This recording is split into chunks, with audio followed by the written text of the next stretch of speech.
everybody. Good morning. I am just sending out the tweet to tell everyone to pop in, and that's what we're gonna do. Good morning, Notre Dame. This is the Irish Sports Daily morning after recap show. As always, I am your host, Greg Flamong, and we've got some people in the chat. People are in a good mood, so I'm gonna start putting up some tweets. Or some messages, I should say, in the chat. I'm ready for this one. Pat O'Doherty says, "What a night, what a game, and dang, this coffee tastes good right now. I'm always ready for the Sunday morning shows, but this one I can't wait. Go Irish." That's what I'm talking about. Drunk Figo says, "Let's get the show started." All right, we are here. Rajon, good morning. Always here, man. I appreciate you. What a lovely morning in Notre Dame land. ND for life. Good morning, all. What a game last night. James Dowling has no voice. I have no voice. Most electric stadium ever last night. Love it. Love it. Notre Dame for life says, proud of all Irish fans for bringing the noise last night. CFB Hertz, $20 super sticker. Appreciate you, boss. Always here. Appreciate you for being here. S. Gomez, what a beautiful morning. Thanks for being on the show. Aaron Stack says, let's go. Let's go. Yeah. You've been partying all night. I have not been partying all night. That is not what I've been doing. I've been watching the game all night. I watched it back because you just can't not watch a game like that back. So thank you to everyone for being in the show this morning. We're going to get started. We're going to talk about, I always do the PFF grades. I'm not doing the PFF grades this morning. It's gone too far. You know, I've always had the caveat of, PFF, the grades, grain of salt type thing. I can't abide by the PFF grades, especially on offense.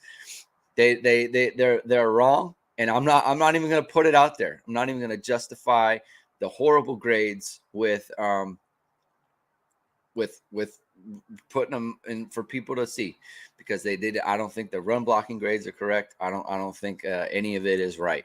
Notre Dame runs for 260, over 5 yards a carry against a team that has to. Clemson knew Notre Dame had to run the ball. They knew they were going to do that. Dabo Swinney said it in all his press conferences. We know they're going to run at us, and Notre Dame did, and Clemson got bludgeoned, man. They were not ready. They did not want the smoke. Huge game for the offensive line. Huge game for Harry Hiestand. The second highest offensive guy. So my guy Brennan is in the chat. They had Drew Pine as the second highest offensive graded player. And look so here's the thing about that, right? The grade itself is actually not very high. That's the thing. It's in like the 70s. All right, I'll bring it up. Jesus. I'll bring it up. Where is this? Come on, PFF. Yeah, the grades are not it's not that the grades themselves. What's going on here? Why can't I see this?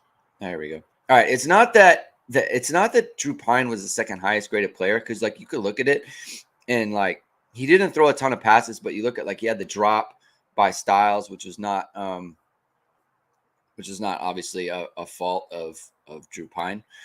And he had a couple other throws. Like Mayer could have caught the one pass, although it wasn't a great throw. So it's not like he missed a bunch of throws, but like he didn't play a great game. So the grades themselves are, but they just weren't very high, right? So the highest graded player was Estime at 78.1 and Drew Pine at 76. Like it's not a high grade, right? Like Ben Morrison had like a 90 grade almost. So that's the thing that I don't like. I'm just not even like, come on. Yeah, the offensive line too, like no one graded in the 70s as far as a run blocker. Like, give me a break. Like, come on. I don't need you to be breaking down film. It's like, I don't like his foot placement or his hand placement or any of that stuff. Like they dominated Clemson, right? And so there's no other way to see it. So I'm not going to go there. Not going to go there. David Solomon says, I can't remember the last time I saw and heard home fans engaged for the entire game. Maybe the USC game in Weiss's first year. I really can't name one. Fans were in the moment, vocal loud. Honestly, that's how it felt. That's how it felt to me. I think with the block kick, with the block punt and his return for a touchdown, I think Notre Dame fans are they know when we're on for something. You know, they can just kind of tell when Notre Dame is on for a big game, and you could just kind of feel it right away as the stops kept building and building and building, and the offense. And I think you could tell too the offensive line was getting movement. They were moving them off the ball, and that's how you knew Notre Dame is on for something. And then you get the long drive right before halftime. Drew Pine runs it in, and I'm thinking this is Drew Pine's like Tommy Rees 2012 Michigan moment where he's just like he's willing them into the end zone. He's running for touchdowns.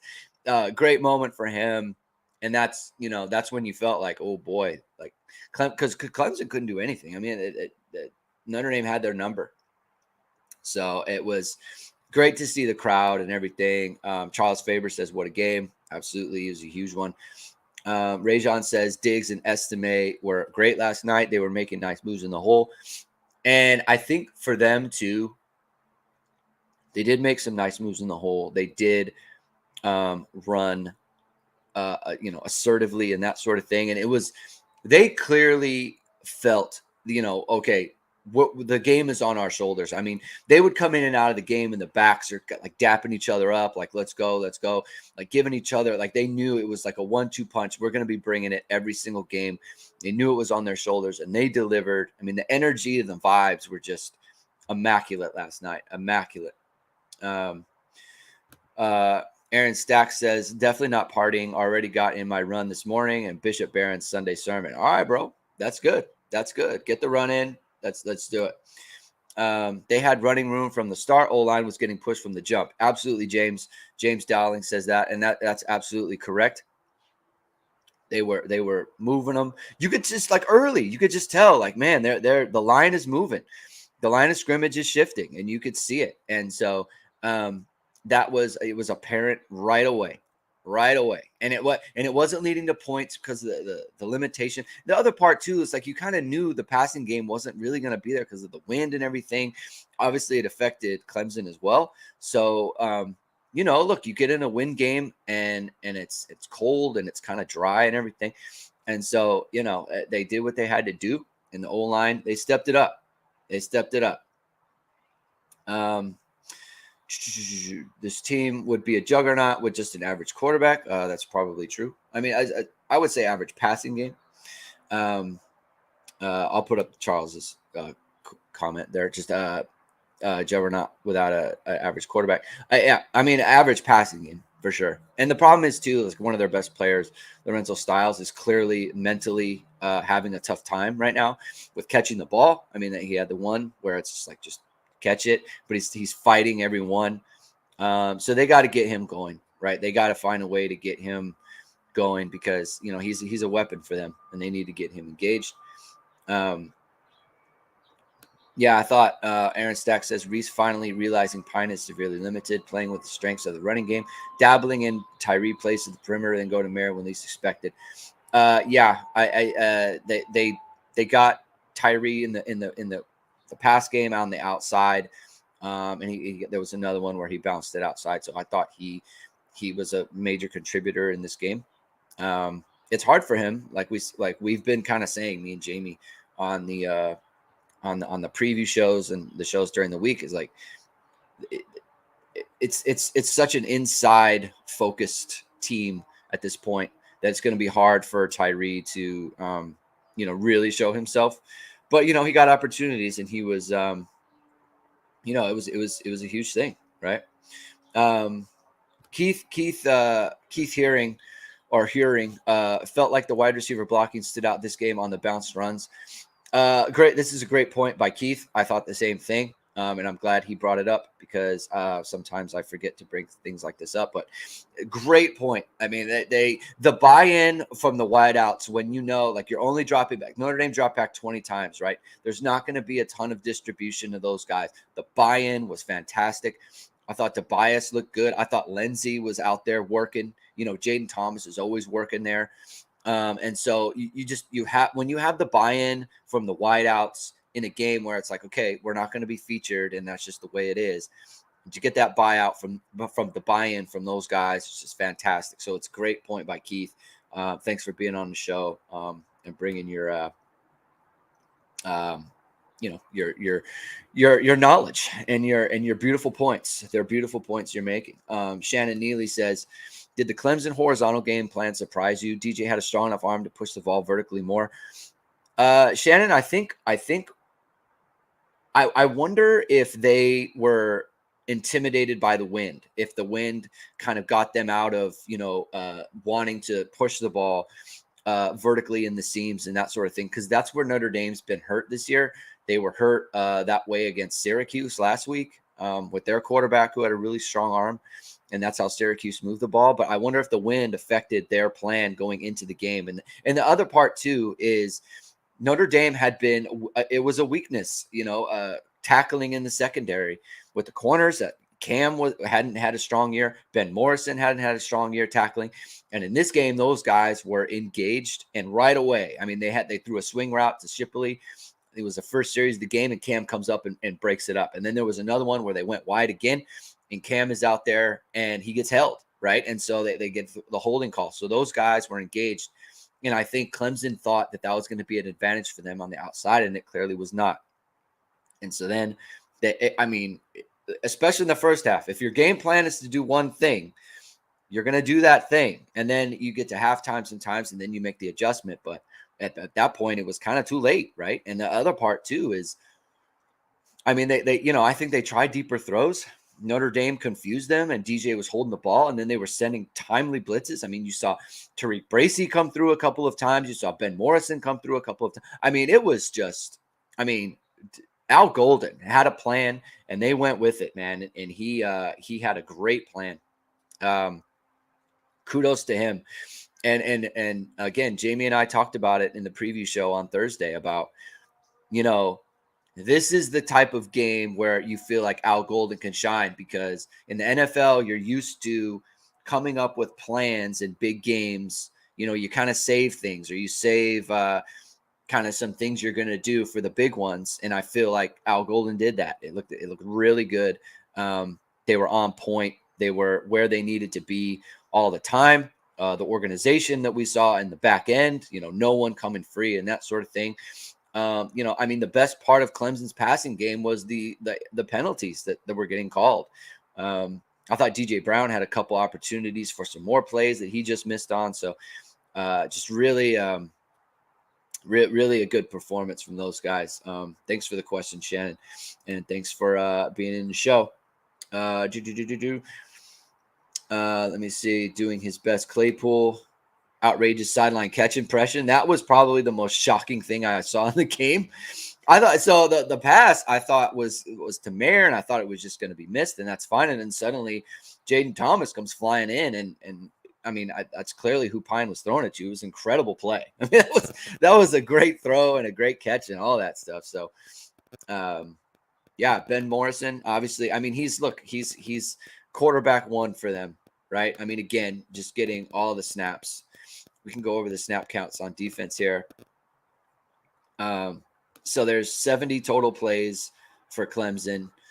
Ben Morrison gets 60 snaps. Cam Hart gets 57. So those are your corners that they like. DJ Brown, 61 snaps. The next highest safety snaps were Xavier Watts with 34. Just under half the snaps. And then you had Ramon Henderson with 31. Brandon Joseph, 28. Houston Griffith, lowest snaps. I don't want to say lowest. I don't know what they were, but they only 12. Jack Kaiser only with 7 snaps. It's interesting. And I think where Jack Kaiser misses out is he's ceding his reps to the nickel, right? So that Bracy's coming in and Kaiser's the one who's going to miss out in that situation. I imagine Kaiser's going to have a heavy workload this week with Navy coming in. But I think that's where Kaiser's going to get hurt, is where, it's such a heavy nickel game in the way that Clemson plays. You're going to be a nickel all the time. So, coaching staff had a great night. Jerry, I'll just bring this up.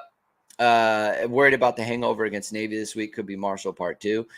It's possible. It's definitely possible. I think about that as well. I think Navy's got some injuries, though. They're changing their quarterback. And whenever you're changing quarterback when you're Navy this late in the year, it's kind of tough.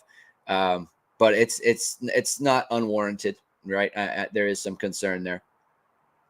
There is some concern.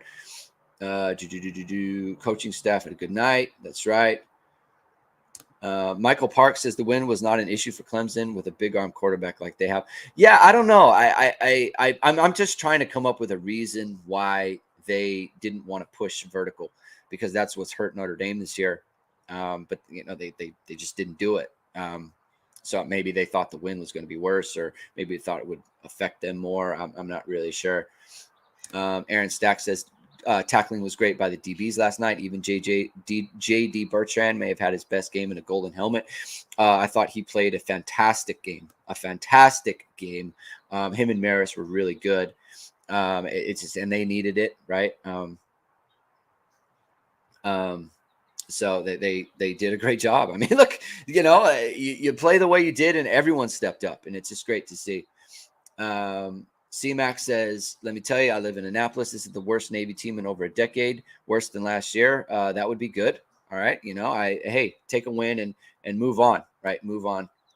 Brennan, who was at the game in the press box, so he would know how it went. The wind was rocking the goalposts in the first half, mostly calm in the second. And I think, so in the second half, I think Clemson threw the ball a little bit better, and I think once they felt the wind died down, and they said, okay, we're going to take some shots. You know what, Keith? DJ Brown's perfectly timed blitz from depth. He really did. I mean, he timed that baby real nice. I mean, that was good. And he flips over, and then he gets up and almost gets the sack. I mean, it's a great effort from DJ Brown, hit and hustle for the brand. So it's good stuff. It's really good stuff. The troll sniper. Damn, it feels good to be a Notre Dame fan this morning. Absolutely. Thank you for tuning into the show.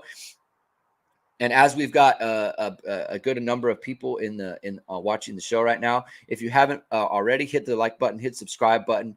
We're gonna want to do this right now. Let's get the juice rolling on the Notre Dame season. I'm telling you, if you're not watching Hit and Hustle with me and Jamie, I look. Obviously, I'm biased, and this isn't about any other show or anything else. I'm just telling you, I think me and Jamie do a good job. I think we're giving you good stuff. So you're going to want to check out our shows on Tuesdays and Thursdays at 8:30 a.m. Pacific, 11:30 Eastern. Check it out, man. You're going to want it. So hit the like, hit subscribe. Do it right now. Do it right now. Do it right now. Do it right now. All right, let's get back to the show. The troll sniper says if Peyton, so we're talking about Peyton Bowen here, doesn't stick around now, it was never meant to be. Yeah, you know what? Absolutely, man. You couldn't get a better game for Peyton Bowen to go to, right? Crowd electric. The defense looks unbelievable. Night game, top 4 opponent, and it's just that's it. If he doesn't come now, it's just you didn't want it ever, right? It's just there's no way he didn't like what he saw last night. So. Garland Dixie, this is the best game I've ever been to. It was electric. Notre Dame Nation showed up. Garland Doxy, I should say. Garland Doxy. Hey, man. Good stuff. I'm glad you were able to be at the game, and I'm glad you got to experience that because it seems like a great moment. Driving back to New Jersey, it seems like Sean Riley was at the game. What a game. Any insight about those who were hurt last night? No insight yet. And we won't get that stuff until tomorrow. We won't get that stuff till tomorrow.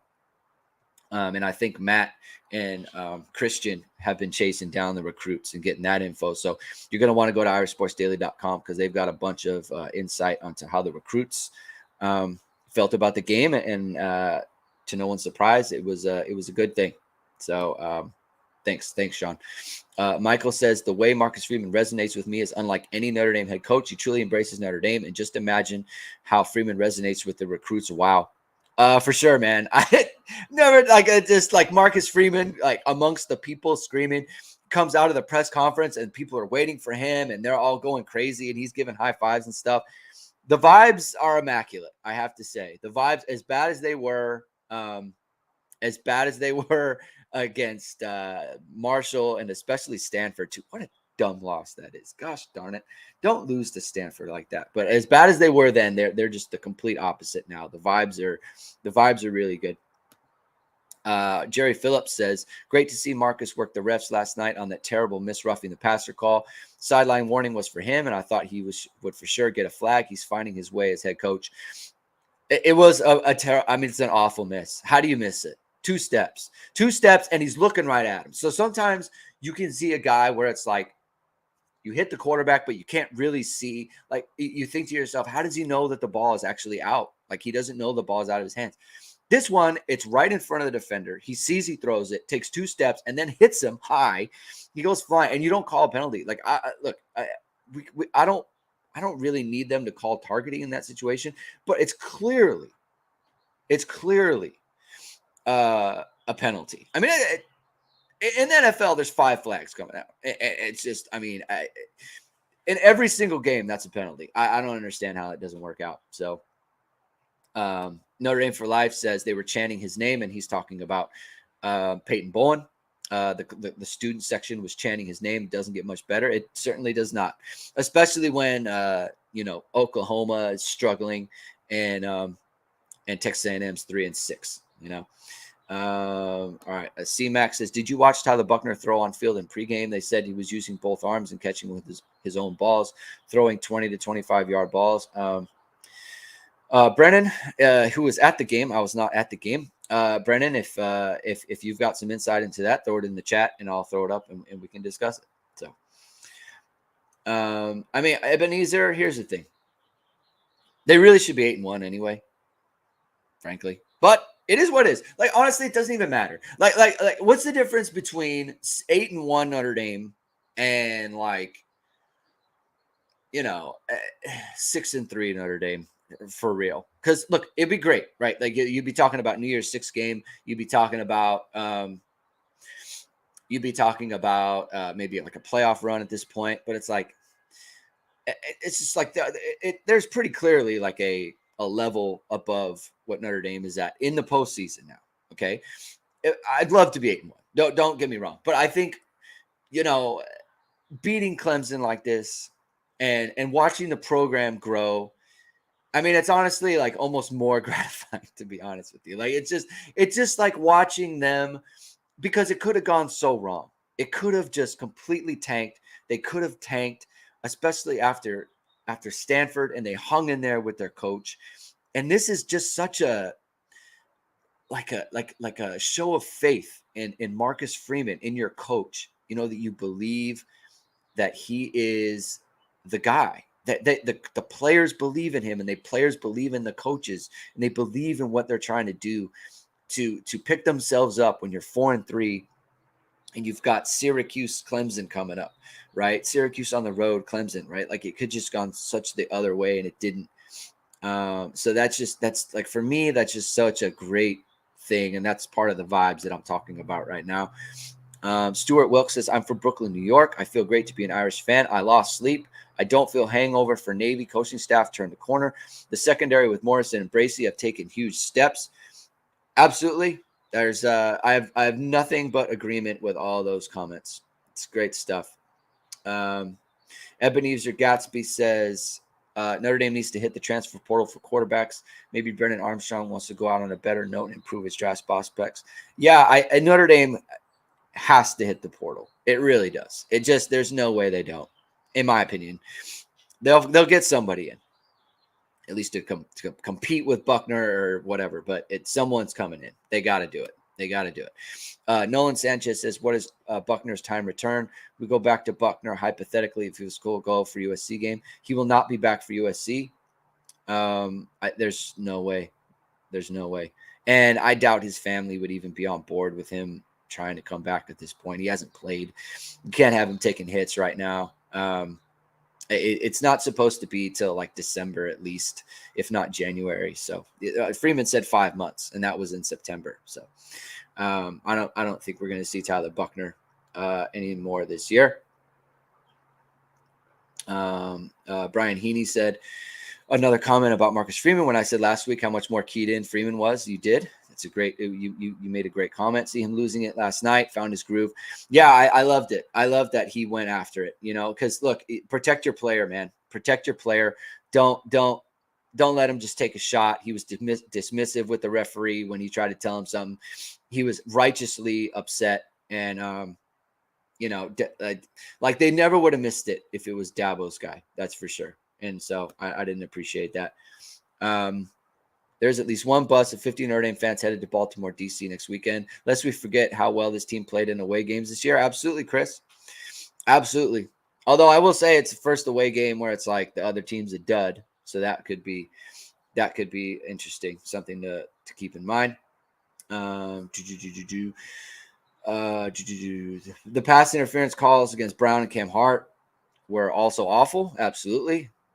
Terrible. I mean, terrible. It's awful. I mean, I just, there's no other way to say it. It's just ridiculous. I mean, there's no way this crew, let's do a PFF grade on the crew.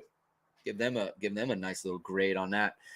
It was not good. It was bad. It was very bad. If Marcus keeps this thing going, I think the fans and administration really need to do all they can to keep this guy around and welcome. It feels like they could really build something special from a stubborn Mick.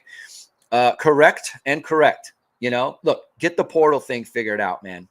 Get it figured out. And I'm going to tell you, this brings up a good point, and I'm stubborn Mick. Thank you for bringing this into my mind. The thing that feels super gratifying for me about this isn't a portal situation with Notre Dame.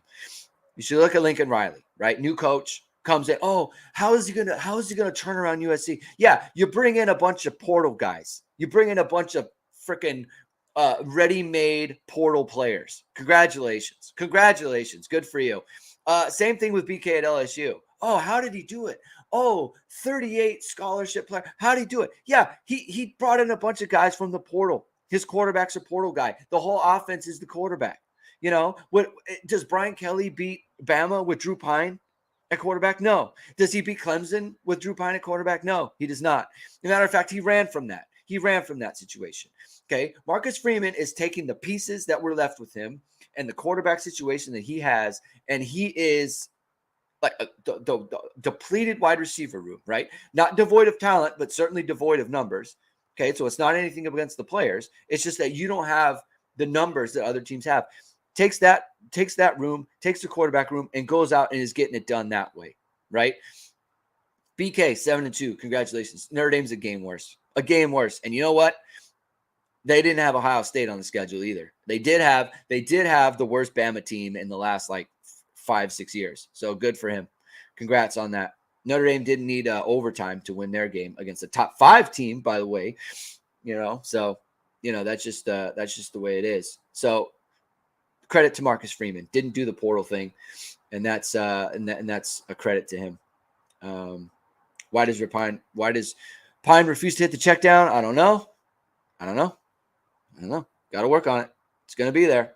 It's going to be there all year. I'm just flipping through some of these comments right now. All right. Brennan's got a report. He didn't look crisp early pregame, skipped a pass to Lindsey, but it wasn't Wimbush not hitting nets noticeable. I think he's talking about Buckner on that. So that's your report from the field, from the press box, from Brennan McAlinden, from 1 Foot Down. You're going to want to check out their post game. All right. Brennan, some more insight. They showed the Pine hit 5-6 times on the Jumbotron, and Notre Dame ran the clock as long as possible to get that replay. They don't review it if not for the Jumbotron. Agree. That's probably true. It's an embarrassment. It's just an embarrassment. And they needed to look at it regardless. You got to look at it. And Freeman, I'm telling you, he was so correct to be indignant about that. It was an embarrassment. It's just awful. So the cheap shot. Okay. Scott Higgins says, any thoughts on the cheap shot before halftime that the referees didn't seem to care about? So was there a penalty on Clemson for that? I feel like there was. Someone help me out. Whoever was there or whatever. Was there a penalty? I feel like there was. And I didn't get clarity on that, but it was definitely Jason Adamilola was running back and he gets hit. So there was a penalty. Okay, so they did call a penalty. Notre Dame for Life says, and Jerry Phillips says. So there was a penalty there. I don't know. I mean, it's got to get cleaned up. Michael Parks says Notre Dame needs 2 elite quarterbacks out of the transfer portal if possible. I don't see that being possible because 2 elite quarterbacks are not going to go to the same school, right? The reason they're transferring is they want to play. So I don't see that being possible. It is kind of a tricky situation, and that's what it was last year too. You know, it's just a weird time where it's like you can't get we can't get you can't get a backup in the portal, I guess, is because that's what Notre Dame needed, right? Go with Buckner, but someone who is above Pine in the pecking order. And you're just not going to get that in the portal because the guys don't enter the portal to do that, right? And that's the tough part. That's the tough situation Notre Dame was in. Josh Miller says he met the OFD guys last night before the game at the Victory March. They're the best. They're the best. Those guys are awesome. And I appreciate them. You should follow their work. They supported me from ground zero. So those guys are great. Shout out to you, Greg, for the day after early morning online chats post game. Enjoy your insight and passion. So thank you, Greg. Michael. Thank you, Michael. You're the best. You're the best. And I appreciate everyone for being here. This is a fun time when we're basking in the glory. G Bank 5. It's a fair question. Does this win count since Trevor Lawrence didn't play? Trevor Lawrence didn't play in this game, and I don't know. I don't know if it counts as a top 5 win. You know, I didn't count for Ian Book. You know, I don't know. I just feel like Trevor Lawrence, he didn't play in the game, and neither did Travis Etienne, and that's tough. James Skalski. I mean, is the Clemson program falling apart without James Skalski? Joe Bro, just to be clear, we're making a joke, right? It clearly counts, and they all count, right? And in fact, this game was the anti 2020 game because Notre Dame was the one with the backup quarterback, not Clemson. 35-14, beat down. Great to see it. Happy Mike is great. Yeah. C-Mac, you weren't on the, people were actually asking you for you on the post game last night. He was fired up. He was super happy. So he didn't mind Drew Pine last night. It didn't bother him. Sam says, Notre Dame looked like they knew they'd win the game from the first second. No idea how the heck the leadership and coaches pulled that off. The vibes, I'm telling you, the vibes were good. They were. And I think part of it too is I wonder if the fans were heartened by the fact that there weren't like a super ton number of Clemson fans, right? There were a good number, right? No question. But it wasn't like we were afraid it was going to be like 70-30, maybe 65-35. Like this was maybe an 87-13, like there's a good amount of Clemson fans, but not too many, right? And just to me, the vibes were just so good. I keep saying that, but they were. Did you see Julian Love's pick with Benjamin Morrison? Yeah. So they tweeted it out. Everyone's talking about. I mean, Troy Pride was talking about how good Benjamin Morrison was playing before the pick six. I mean, they it was really good. That vibe was fantastic. And then Julian Love, who was at the game, took a picture with Ben Morrison. So that's cool to see. Nick Gruel says Jalen Smith's coat was next level. It absolutely was. And Jalen Smith was in the locker room for the post game, which was also fun to see. Gotta love the quick 2 turnovers, touchdowns this week and last week. Yeah, it's a good way to start. It is my analysis. That's my analytics for you. Start with touchdowns on defense. Got to ask you, Greg, what was your initial reaction feeling when Notre Dame blocked yet another punt and returned it for a touchdown to start the game? Good. I especially since I had mentioned it. It's like this is for every year has like a theme.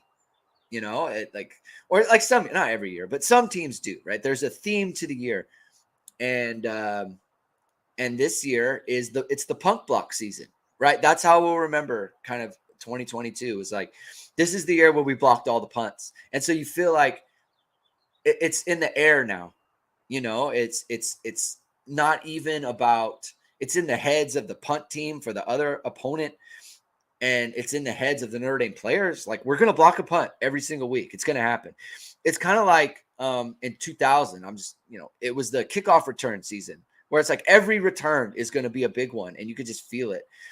And so it's just like this year, it's like they're just going to block a punt all the time. And so that's why I talked about in the pregame, like there's going to be the preview show. There's going to be a moment, Brian Mason's going to take over this game. And they did. So it was great. It was awesome. It was good to see that, like, yeah, it is the punt block season. It really is.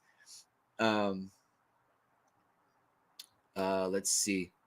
4 straight games, 6 on the season. That may be how Notre Dame gets its motivation going. I'm not sure. Oh, 9-3 on the season. Right. So look, if Notre Dame finishes 9-3,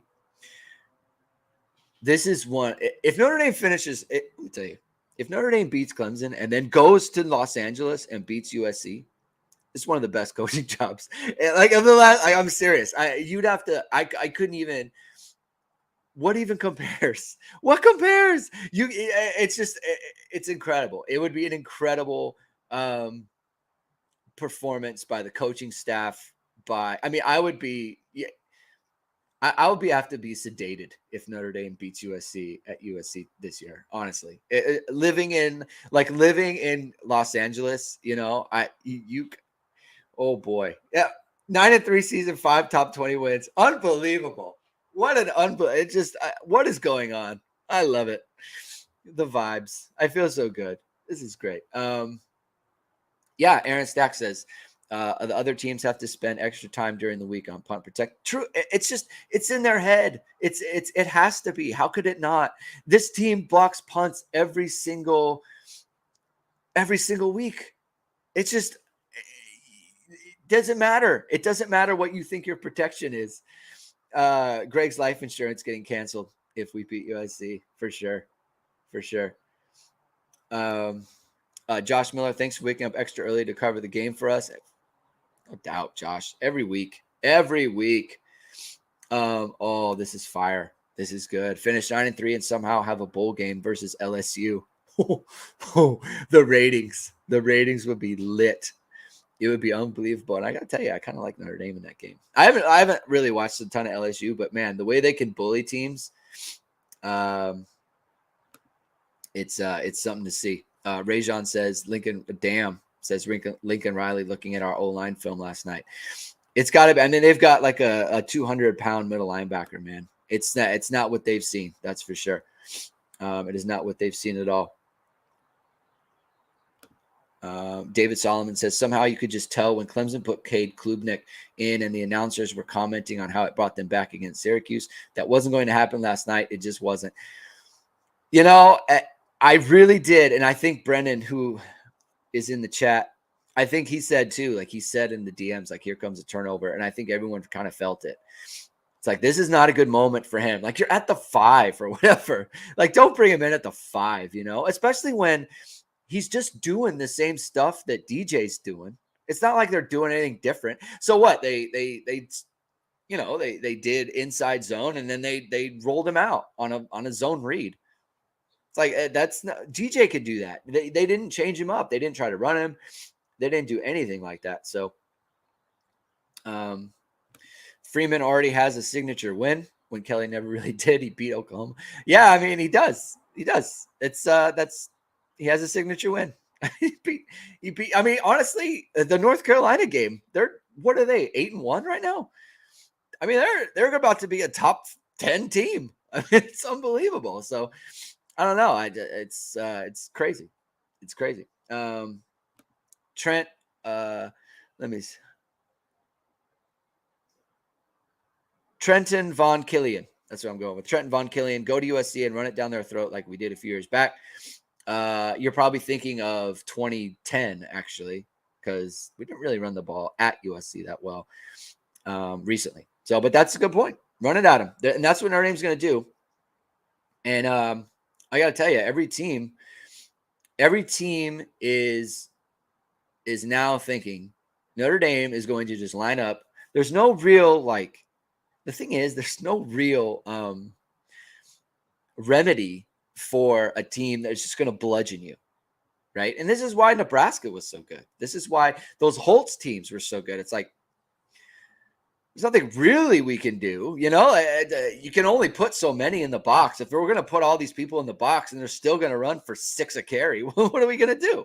Right. So it's a problem. It's a real problem, because it's not like Drew Pine it's not like you can't get hurt by the passing game, and it makes the passing game so simple.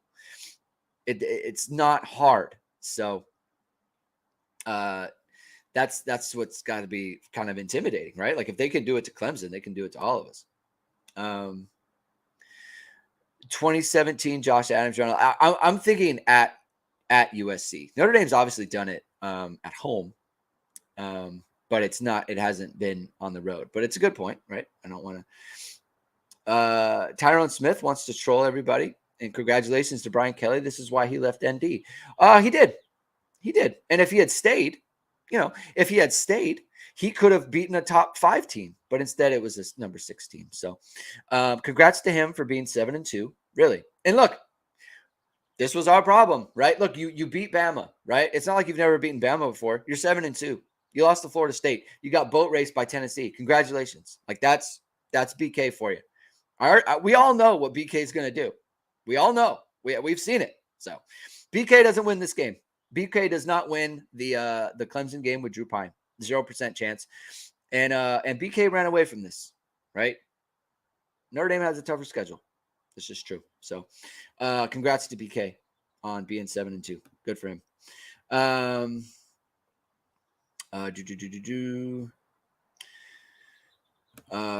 Brennan, ACC feeling some real buyer's remorse on Notre Dame instead of 2 undefeated teams in their title game. Notre Dame came in with the Corso not so fast. Not so fast, my friends. It's true. They did. But they like the money.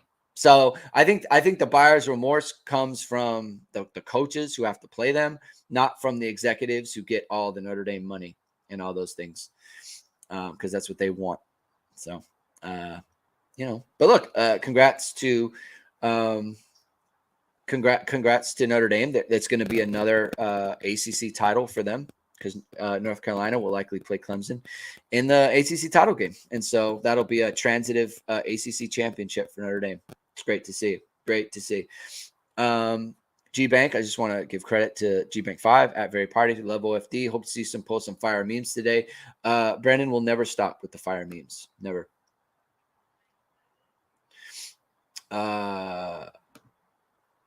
BK said in his first LSU presser that he came to LSU SEC to beat Nick Saban. Now that he has done that, what next? I don't know. Maybe retirement? I don't know. It's don't really care. Andrew Callan points out 28 straight L's for the ACC. Notre Dame is on a 28-game winning streak in the ACC. Unbelievable. If Notre Dame was in the ACC conference right now, we'd be doing the, everything's in front of them thing, right? Everything's in front of them, just like all these conferences say when they start out really bad. So, what if Notre Dame, LSU meet in a bowl game? Frankly, other people will probably know if that's possible or not. I do not, but that would be awesome and fire. And that would be really fun, unless Notre Dame loses, in which case that would be less fun. But I'd love to get to that point. Love to get there.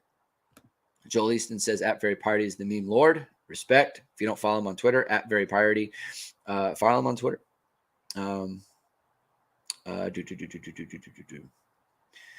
If Notre Dame wins out, they finish top 10, maybe a New Year's 6 bid because of that. I think that's true.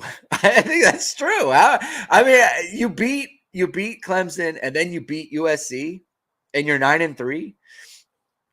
That they would be top 10. I don't think there's any way they would have some of the best wins in the sport. It would be some of the best wins in the sport. So I totally agree with that. So yeah, that's what I'm going to go with. Michael says, how comical is the A&M dumpster fire? Jumbo post-game pressers are very amusing. Unbelievable. It's unbelievable. All 3-6, man. And don't tell me about your quarterback. Don't tell me about your quarterback. Notre Dame making do. And look, you know what? We should all be Notre Dame bowl eligible. Let's give the golf clap for the Notre Dame being bowl eligible in 2022. We're going bowling, guys. We're going bowling. So, let's see. Let's get some more questions and comments. I want to go for about 15 more minutes, 14 more minutes. Let's see. What else? Ben Morrison. Let's talk about Ben Morrison a little bit. Okay. Ben Morrison last night targeted 13 times. I don't think I've ever seen a Notre Dame corner get just like Clemson really thought we got something on this freshman corner and we're going to take advantage of him. Targeted 13 times, 7 catches allowed. So 53.8 receiving percentage. And I think some of this too is like in zone, that type of thing. If you run a swing route to his side, he's going to get dinged for it. So that's part of it. 56 yards. So 8 yards a catch. I mean, yards per attempt on that is about, I don't know, 4 yards per attempt. 2 interceptions, obviously, another breakup. 25.3 passer rating against out of 158.3. So incredible football game for Ben Morrison. Also 8 tackles for him. 3 stops. Unbelievable. What a game from Ben Morrison. Wow. Earned 5-star. Foskey got paid. I don't know that Foskey got paid. He didn't play bad. He didn't have a great.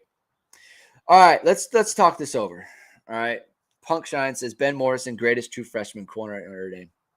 All right, so let's see. There's Kavari Russell. Okay. Julian Love was good, but that really started in his sophomore year. Who else was a freshman that was a really good corner? Guys, Darren Walls was good. But I mean, no one. I don't know that I can't remember the last freshman corner who was like, other than Kavari, who was like, okay, you're the starter and you are an every down player for us. Like, can't take you out. We don't want to take you out. We'll take you out for like a series. I thought I was saying last night might be the best game. Oh, Bobby Taylor. Well, he started at safety though. That's the thing. Bobby Taylor started as a safety in 1992. If you check, because the corners were Greg Lane and Tom Carter. So, so those were the 2 corners, and Bobby Taylor was a safety. I mean, you could say best freshman defensive back, but like, I don't know. Zbikowski did not start. Zbikowski did not play as a freshman. He redshirted. Todd Light as a freshman. I mean, obviously I was in 87, I was 6. So I don't remember, but, he was, I'd have to go back. I mean, I'd have to ask like Tim O'Malley about that or something, but, I was thinking this might be that might've been one of the best game a corner has had in recent memory, right? Maybe there's some that go back in like the 50s or 60s, but, and I know people are mentioning it, like, I think when you factor in the opponent, I think to me, you have to factor in the opponent, right? Because people were talking about the Shane Walton 3 interception game against Maryland. And it's like, true, right? That's great, but it's like, this is number 4 team. This is number 4 team in the country. I just don't, I just don't see it in a big game like this with a pick 6 and a pick at the end, all those tackles, all the coverage stuff, like how involved he was. It's just, I don't know, man. It's hard to think of a better one. It really is hard to think of a better game. Credit Morrison's father, family, well-spoken kid, good kid, humble. Credit his mother as well. His mother is, I assume, involved in that, in him being a good kid.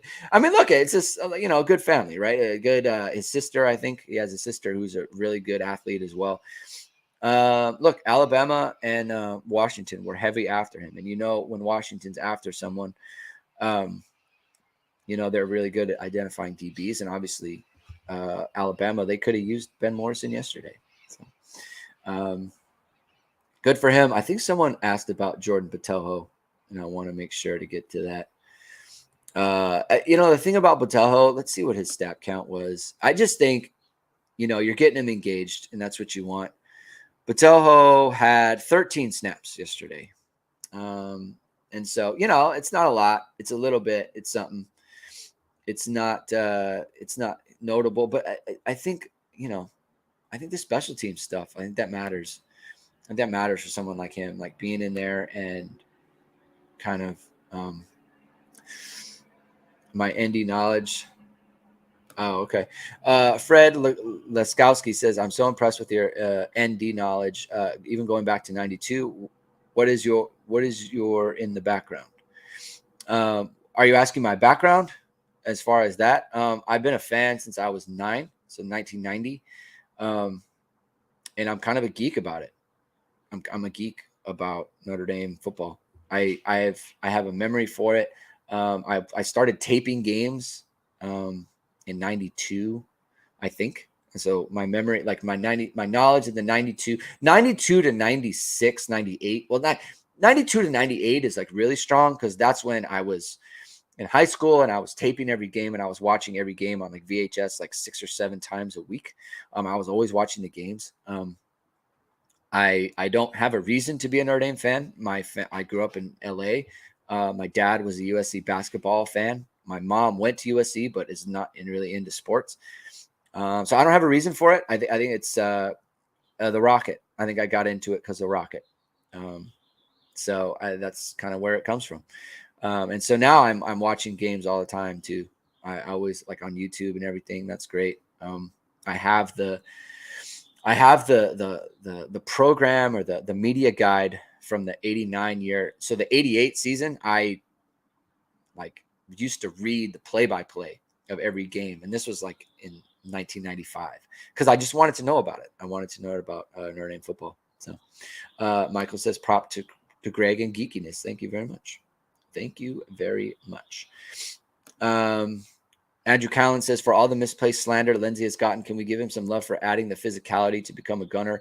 And they had him backstop the victory formation last night. You know what, man? Like, honestly, props to Lindsey, props to all the wide receivers buying in to what this team is and finding a way to be contributors and to make a difference. You don't know when your time's going to come, but they were asked to be blockers and they were great blockers yesterday. And credit to them. Seriously, it's hard. It's hard when you're not the focal point and you're not going to throw a ton. And they did a great job. So it's really good. Rajon, he says Luther Bradley started 4 years at corner, was on 2 national title teams. A great player. Yeah, absolutely. Absolutely. Punk and Shine. Is there a reason why Foskey this season showed later in games with stat sheet production? Is he seeing a high amount of double teams? I don't know. I don't know if it's double teams or what. The only thing I'll say is, Jamie and I have kind of looked at his like rush numbers, like his hurry numbers and his pressure numbers and those sort of things. And those are actually better than last year. The thing is his like sack rate per pressure was insanely high last year. He was not a big pressure player. He didn't get a ton in games. It's just that whenever he did, he hit. And so it just seemed like he was involved in more high impact plays. I think this year his pressure numbers are higher, but his actual sacks aren't as high. So that's why it kind of feels like he's not having as good a year, even though his underlying numbers are probably a little bit better than our impression. So that's kind of how I view him. As far as later in the game, I couldn't say. Honestly, this is one, like, if you could get the staff in like a real kind of like a truth telling conversation where it's like you're not in a press conference where you're going to get like a kind of a stock answer, like to get the real reason. That'd be interesting, like something that I'd like to figure out. It's a good question though. It's something that I wonder about as well.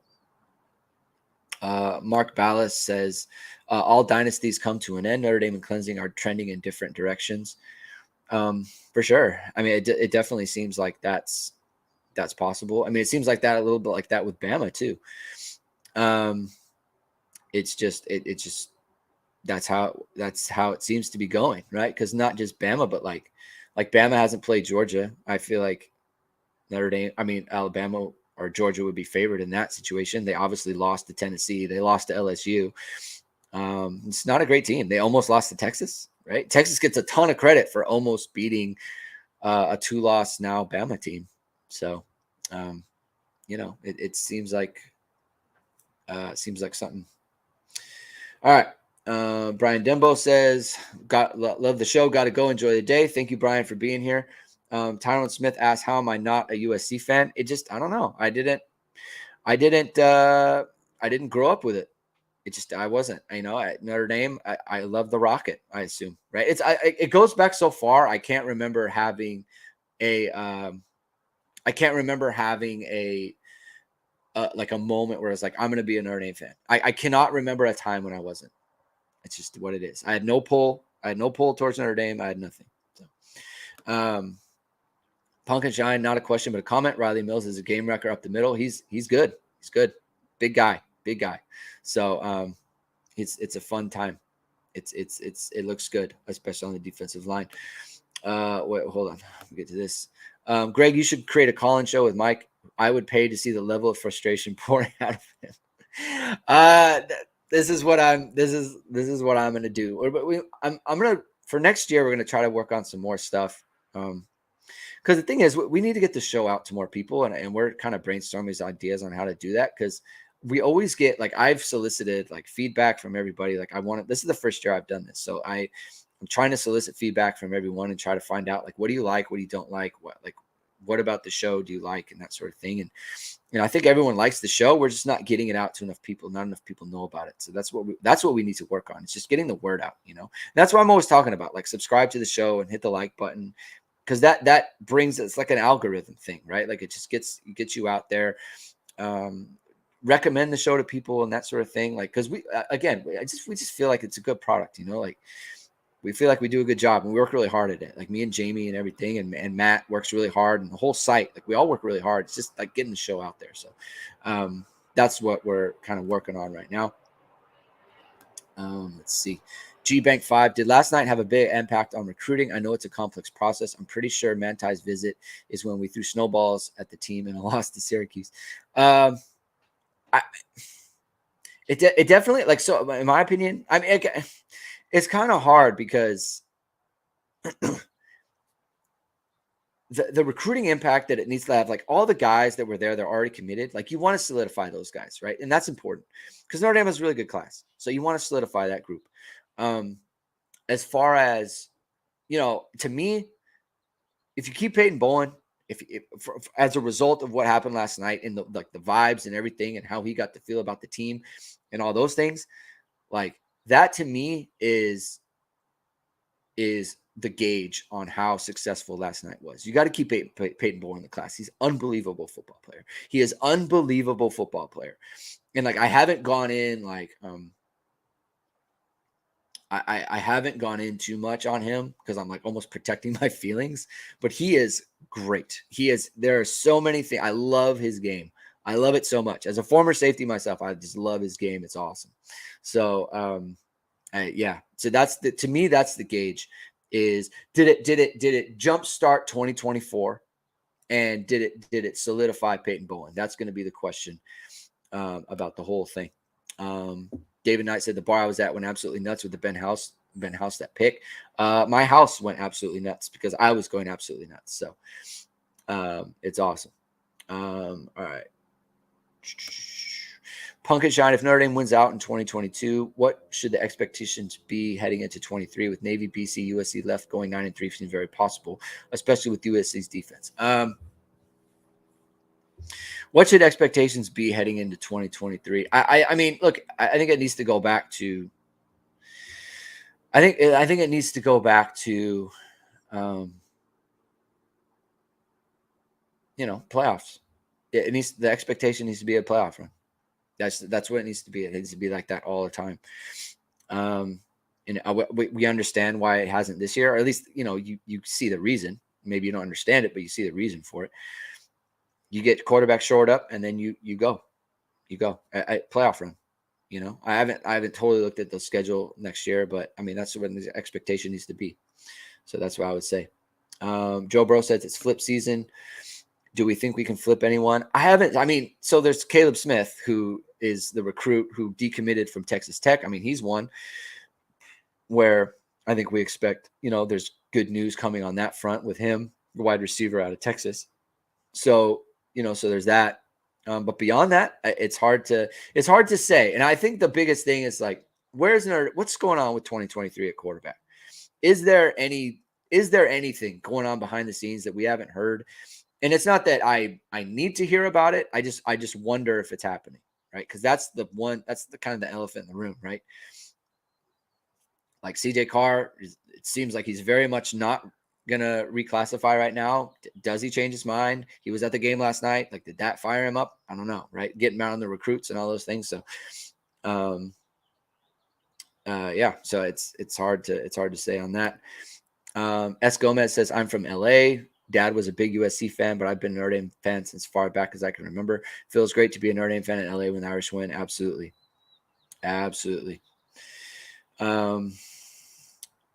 Rajon says Plummer threw for 400 yards versus SC last night. I mean, so on the one hand, can Notre Dame do that? On the other hand, do we even want them to even try? And the thing is, Jack Plummer wasn't a great quarterback against Notre Dame, so it's not like he was the great shakes or anything. Yeah, I don't know what's going on at USC. I mean, look, I didn't love the DC. Like, I think Alex Grinch is like overrated. He was not that great at Oklahoma. So I think that's where it is. All right, guys, I'm gonna have to get going. I got to get my the Sunday started with my family and everything. Thank you very much again for tuning in. This was a ton of fun. What a night last night. What a morning this morning. Everyone feels good. Thank you again for tuning in. Hit the subscribe button, hit the like button if you've never been on our show before. You're going to want to check out me and Jamie again, Tuesdays and Thursdays at 8:30 Pacific time, 11:30 Eastern time on that's in the morning time. And you're going to want to tune into that. Watch the replay. If you can't watch us live, watch the replay. It's going to be a fun time. Bringing out a ton of good stuff. Jamie's got a ton of good stuff going on right now on the site with the recaps and everything. Check out his Twitter feed, all those things. Check me out on Twitter at Greg2126. And have a good Sunday, everybody. We'll talk to you on Tuesday.